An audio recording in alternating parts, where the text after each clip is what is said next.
Muy buenas a todos, acá estamos en un nuevo vídeo, algo esperado por muchos, en el cual hablaremos sobre la actual situación de Ucrania, país ubicado en Europa Oriental, país de la ex Unión Soviética, y Venezuela, un país sudamericano ubicado en el noreste del continente. Ambos tienen algo similar, una gran crisis social, política y económica que está haciendo que sus países estén desestabilizados. Algo que también tienen en común es que un país en especial está detrás entre comillas de la crisis en dichos países, y nuevamente, es Estados Unidos. Más adelante, veremos el trasfondo de la situación en ambas naciones, los intereses y los beneficios de la misma. Tendremos un buen punto de vista de ambas situaciones. Antes que nada, quería dejar en claro que trataremos ambos temas juntos, es decir, el venezolano y el ucraniano. Los temas a dar son: 1. Raíz de la crisis en Ucrania y Venezuela. 2. Transcurso de la crisis en ambas naciones. 3. Ucrania, entre Rusia y la Unión Europea, y Estados Unidos detrás. 4. Venezuela, entre el populismo y Estados Unidos. 5. Separatismo en Ucrania. 6. Cómo salir de la crisis en ambos casos. Bueno, sin más, comenzamos con el tema 1. Primero que nada, hablemos de Ucrania. Ucrania, como dije al principio y lo repito por las dudas si algún espectador no sabe de qué coño estamos hablando, Ucrania es un país de Europa Oriental, colinda con Rusia, Polonia, Moldavia, Rumanía, Eslovaquia, Hungría y Bielorrusia. La gran mayoría de dichos países eran países de la ex Unión Soviética o integrantes del Pacto de Varsovia, ahora integrados en la Unión Europea y con economías desarrolladas en algunos casos. En fin, la raíz de la crisis en Ucrania, según los medios, es debido a que el actual presidente de Ucrania, Víktor Yanukovych, decidió aplazar las charlas con la Unión Europea para su ingreso a la Unión, desde ya, una trampa para Ucrania. Las protestas comenzaron desde ese momento, en la llamada Plaza de Maidán o Plaza de la Independencia. Como ya se ha visto en las antiguas guerras civiles, tales como en Libia, Túnez, Egipto y actualmente en Siria, todo comenzó con una protesta de civiles inconformes con la decisión del gobierno, y de pronto, aparecieron grupos armados hasta los dientes atacando a las fuerzas policiales, que su deber es proteger a la propia gente y evitar disturbios grandes, aunque claro, hay veces que se colan algunas cabecillas rebeldes con bombas molotov o armas y obligan a la policía a poner a todos en la misma bolsa. Ojo, no estoy defendiendo a las fuerzas policiales, que en varios casos se ha demostrado abuso por parte de ellas, sino que estoy diciendo lo que ha pasado en las revoluciones en los países árabes antes mencionados. En sí, en Ucrania está pasando una mal llamada primavera árabe, y digo mal llamada porque Ucrania es un país eslavo cristiano ortodoxo en su mayoría. Actualmente, han aparecido banderas revolucionarias sirias y chechenas, como muestras de cambio y apoyo a los grupos revolucionarios entre comillas extranjeros, y cabe mencionar que dichos grupos revolucionarios extranjeros son terroristas, como por ejemplo el checheno que decapita gente de origen checheno o ruso y los sube a la web o a la deep web como señal de odio y rechazo hacia Rusia, y lo mismo el ejército libre o como se llame el de Siria, que al igual que el checheno, han decapitado, fusilado y hecho cosas peores, hasta comer corazones de soldados del gobierno, y así luchan contra el gobierno. A veces me pregunto si el pueblo de verdad quiere estos enfermos mentales como líderes, pero bueno, prosigamos. Han aparecido ya grupos armados de la nada, y cabe mencionar también que Ucrania es uno de los 15 mayores y más sofisticados ejércitos del mundo, y uno de los pocos que mantiene un programa espacial estable, pero fuera de eso, conseguir armas en Ucrania es algo muy fácil. Hace no mucho un grupo de cabecillas rebeldes intentaron infiltrarse en una planta nuclear a las afueras de Kiev, para robar cocinas con plutonio o uranio enriquecido para perpetrar un ataque. Obviamente, eso fue frustrado y se triplicó la seguridad en las plantas nucleares del país. En Ucrania actualmente el pueblo está separado en dos bandos, digamos los prorrusos, que apoyan las decisiones de Yanukovych, y los proeuropeos, los que apoyan la entrada de Ucrania a la Unión Europea, y mientras tanto, un grupillo de mercenarios extranjeros que se encargan de fomentar la violencia y los disturbios en Kiev, capital del país eslavo. Prosigamos con Venezuela. El país sudamericano despertó con una gran protesta de estudiantes en varios estados del país, exigiendo que se liberen los estudiantes detenidos. La noticia no decía por qué estaban detenidos, pero en mi experiencia podría decirse que es por las ideas políticas o cosas similares. En Venezuela la gente está muy limitada en ese sentido por lo que tengo entendido. El presidente populista Nicolás Maduro ordenó la captura y encarcelamiento de Leopoldo López, líder de la oposición del país. Esto generó muchísima polémica, pero detrás de esta orden está la paranoia de Maduro de que se intenta un golpe de Estado y que está Estados Unidos detrás de todo, lo cual tiene cierta coherencia entre comillas, ya que cuando Chávez estaba en el poder el gobierno de Estados Unidos financiaba atentados y ayudaba por los medios de comunicación a desestabilizar el país, tal como lo está haciendo ahora pero sin atentados. Hace no mucho Venezuela expulsó a los embajadores de Estados Unidos en el país, culpándolos de fomentar los disturbios en el país. Destaco que la embajada estadounidense en Irán lograba de cierta forma desestabilizar al país, por ende, puede pasar lo mismo en Venezuela. En fin, esto es lo que sucede actualmente en Venezuela. Sin más, pasamos al tema 2. En este punto veremos además del transcurso de los hechos, los intereses que hay detrás. En Ucrania prosigue la violencia, ya han habido muchos muertos, cerca de 100 o 120 muertos, una suma bastante alta. Podemos ver que en estos días la violencia aumenta y los grupos armados comienzan a aparecer mágicamente, tal como en Siria y Libia, mientras tanto, el gobierno está indeciso. Pero, ¿a quién le sirve todo lo que pasa a Ucrania? Desde luego, hay mucho en juego en Ucrania. Primero que nada, veamos el punto de vista de la propia Ucrania, que es lo que de verdad interesa. Ucrania estaba dividida desde antes. En las elecciones estaban Víktor Yanukovych, enfrentado con los líderes favoritos para Occidente y la Unión Europea Víktor Yushchenko y Yulia Timoshenko, la última hace poco en prisión. La parte oriental del país, industrial y ganadera, de habla ucraniana y en su mayoría rusa votó por Yanukovych, mientras una parte del occidente del país, estudiantes, obreros y algún que otro agricultor votaron en gran parte por Yushchenko. Yanukovych logró de cierta forma arreglar algunos problemas del país, pero queda muchísimo por hacer. La Ucrania en economía y en el exterior está bastante presionada. Por un lado, tenemos a la madre Rusia, con la cual las exportaciones del país superaron los 65.000 millones de dólares mientras las importaciones se situaban en 84.700 millones de dólares. El comercio con Rusia representa 3/4 de las exportaciones, mientras que con la Unión Europea el comercio existe, pero es mucho menor y se sitúa en exportaciones, unos 20.000 millones de dólares, y en importaciones unos 32.600 millones. Sin duda, con Rusia hay un mayor futuro económico, y más aún si se adhiere a la Unión Aduanera y posteriormente a la Unión Euroasiática, de la cual Kazajistán y Bielorrusia ya forman parte y supone grandes ganancias. Rusia, para aliviar últimamente las tensiones sociales en Kiev, Ucrania firmó con Rusia un acuerdo por el que le ofreció un descuento del 30% en el gas natural que le vende, a cambio de que Ucrania extendiera por 25 años el arriendo de la ciudad de Sebastopol, en el Mar Negro, donde Rusia tiene una importante base naval. Sumado a eso condonó parte de la deuda ucraniana y dio créditos superiores a los 5.000 millones de dólares. Pero todo esto vale la pena para Rusia. Desde la caída de la Unión Soviética, Rusia ha perdido catastróficamente terreno frente a Occidente, no solo exaliados como Polonia o República Checa son parte de la UE, sino que también se han sumado al bloque exmiembros de la URSS, como Lituania y Letonia.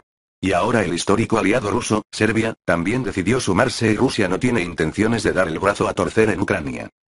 Ahora, veamos el punto de vista de Rusia, aunque ya lo acabamos de repasar.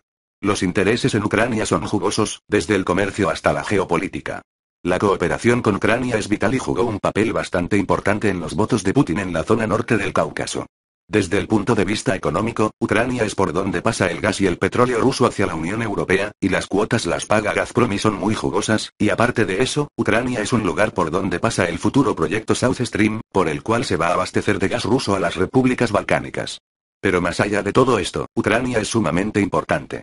En tanto a la geopolítica, Ucrania es un punto muerto del avance de la OTAN hacia Rusia, la cual ha estado cercándola demasiado.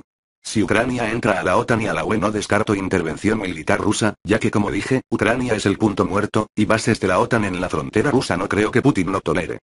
Mientras tanto, en los intereses de la Unión Europea son más jugosos que los rusos, y aquí entra Estados Unidos de paso también.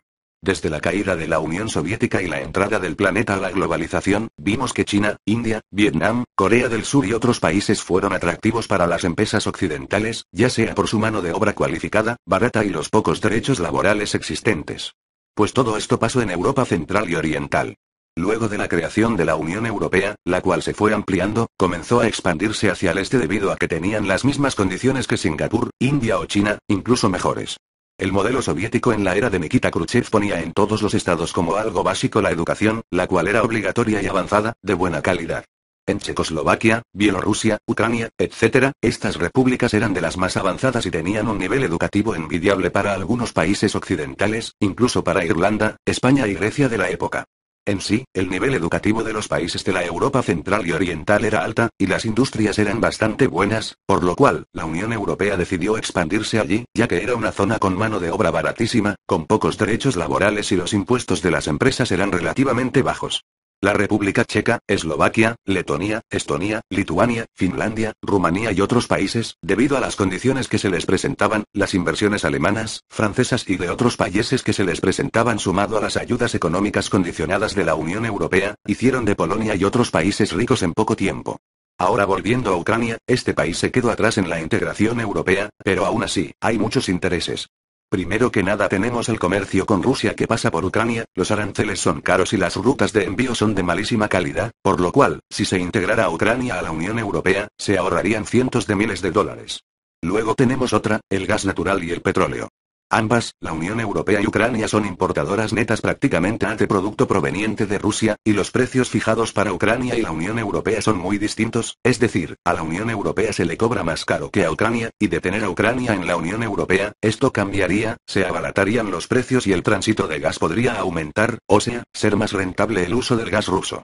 Luego tenemos a Ucrania en mano de obra, en los países de la Unión Europea tales como Hungría y Polonia, o los más ricos como República Checa y Alemania hay grandes comunidades, pero se ajustan a los salarios de la Unión Europea, siendo los ucranianos más baratos, por ende, si Ucrania fuera miembro pleno, las grandes corporaciones y empresas ya sean Renault, BMW, Volvo o gigantes de la industria tecnológica como Samsung, Acer, etc. se instalen en Ucrania, de cierta forma, es bueno para Ucrania gracias al empleo y las inversiones, pero malo ya que su población sería más globalizada y explotada debido a los salarios bajos y a las leyes laborales. Luego tenemos los intereses de Estados Unidos, que estos ya tienen un matiz más militar. Con Ucrania dentro de la UE y posteriormente de la OTAN, de la cual mandó su solicitud en 2008. El único objetivo de ello, desde ya, es cercar más y más a Rusia, poner sus misiles en la frontera y amenazar a Rusia, y ya está, es simplemente eso. Vemos cada día los intentos más y más claro de cómo se quiere cercar a Rusia y China. En China, tenemos bases militares en Japón, Corea del Sur, Taiwán, Tailandia, Filipinas y Singapur, es decir, totalmente rodeada sumándole a Afganistán que mantiene una estrecha frontera con China. Luego a Rusia, con algunos países de Asia Central como Turkmenistán y Tayikistán con pequeñas bases militares las cuales la OTAN paga cuotas gordas. Después tenemos a la rebelde Georgia, la cual está desesperada para provocar una guerra entre Occidente y la Federación. Después a la propia Unión Europea con Rumanía y Polonia con misiles nucleares. La amenaza está clara y los objetivos claros, Ucrania se integra con la UE y la OTAN y la amenaza va directa para Rusia, y creo que Ucrania es algo que Putin no dejará que se le vaya de las manos. Recuerden que los rusos saben jugar bien al ajedrez. Mientras tanto, pienso que en Venezuela de cierta forma va a perdurar el mandato de Maduro, pero creo que Maduro no es un buen líder, no tiene educación como político, y las protestas van a proseguir aunque posiblemente, se cree algo similar a lo que pasa en la primavera árabe, es decir, grupos armados espontáneos y apoyo mediático a una futura guerra civil. Y bueno, sin más, pasamos al tema 3. Ya repasamos bastante los intereses de Occidente y Rusia en Ucrania, pero dejémoslo en claro. Rusia, económicamente hablando los intereses son algo vagos, aunque pueden mejorar. Militarmente hablando, Ucrania es de suma importancia. No solo por contar con uno de los mayores ejércitos del mundo, no solo por ser el país más grande de Europa excluyendo a Rusia ni por tener uno de los mejores programas espaciales, sino por la creciente amenaza de la OTAN que parece que ya se le está agotando la paciencia con el tema y quiere ya una guerra porque no saben salir de la crisis de los banqueros terroristas provocan y protegen. Para Estados Unidos, el interés es integrar a Ucrania a la OTAN y presionar a Rusia sin más. Y las presiones irán con sanciones, apoyo a los grupos armados y la presión con los medios de prensa, que ya están haciendo mucho diciendo mentiras, como tratar a Yanukovych, un presidente elegido democráticamente como dictador o represor.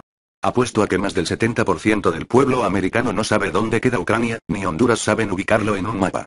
El método que usarán en Ucrania es el mismo que usaron en Libia y Egipto y actualmente en Siria, aunque deduzco que los resultados serán mucho más distintos que en el mundo árabe, ya que Ucrania tuvo influencias terroristas en la época de la Unión Soviética y créanme, jugada Counter-Strike y verán a lo que me refiero.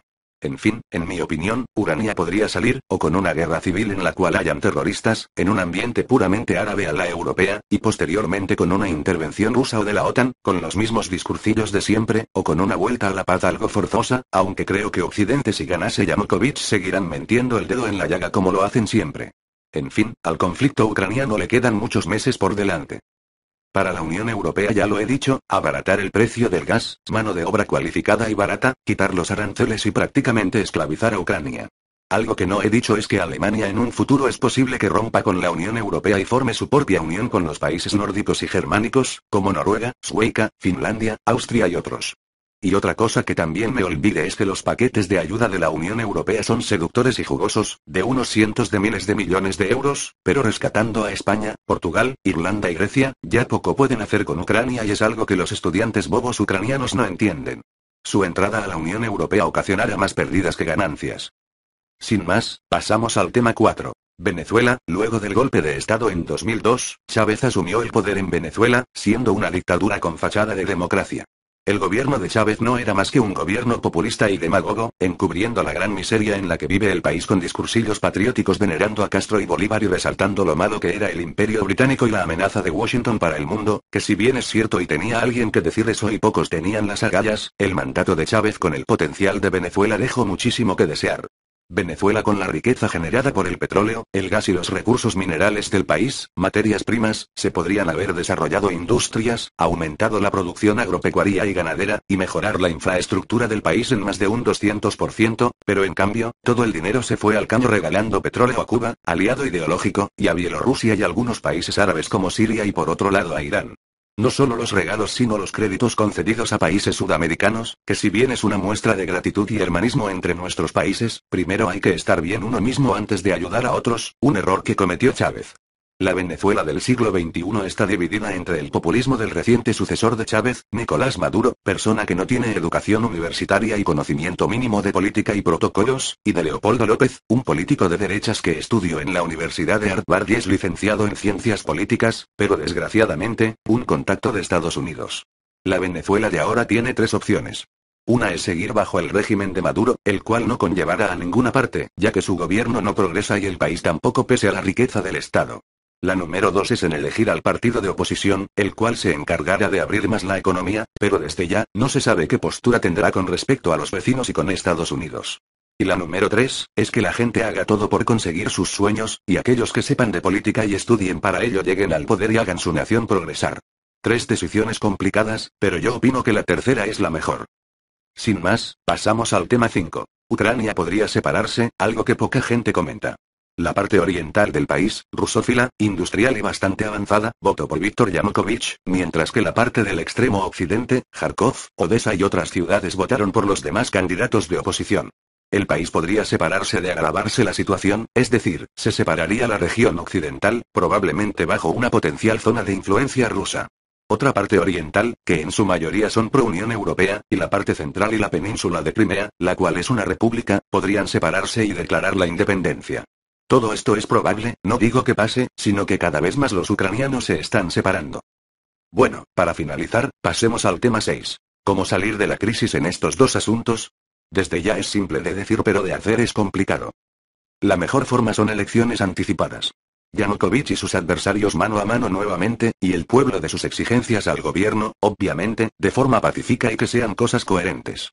En Venezuela, es de igual forma complicado, ya que el país está muy dividido, pero si se llegara a un acuerdo, elecciones, las cosas podrían cambiar un poco, aunque es muy posible que las elecciones sean una farsa. En conclusión, en ambas partes el pueblo debe de dar sus exigencias al gobierno y hacer escuchar su voz, no hay otra forma de solucionar esto. Y bueno, aquí termina el vídeo, espero que os haya gustado, dadle like y suscríbanse, eso me ayudaría muchísimo. Antes de irme, dejaré un vídeo de una ucraniana que está recorriendo la red, para que vean un poco mejor la situación. En tanto, subiré muy posiblemente un vídeo más profundizando el tema ucraniano. Desde ya, muchas gracias por ver el vídeo, un fuerte abrazo desde Uruguay.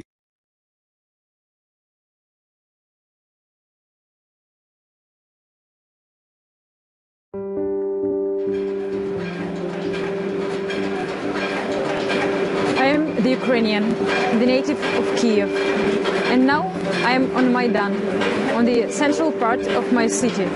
I want you to know why thousands of people all over my country are on the streets. There is only one reason. We want to be free from a dictatorship. We want to be free from the politicians who work only for themselves, who are ready to shoot, to beat, to injure people just for saving their money, just for saving their houses, just to saving their power. I want these people who are here, who have dignity, who are brave, I want them to live a normal life. We are civilized people, but our governments are barbarians. That's not a Soviet Union. We want our courts not to be corrupted. We want to be free. I know that maybe tomorrow we will have no phone, no internet connection, and we will be alone here. And maybe policemen will murder us one after another when it will be dark here. That's why I ask you now, to help us. We have this freedom inside our hearts. We have this freedom in our minds. And now I ask you to build this freedom in our country. You can help us only by telling this story to your friends, only by sharing this video. Please share it. Speak to your friends, speak to your family, speak to your government, and show that you support us.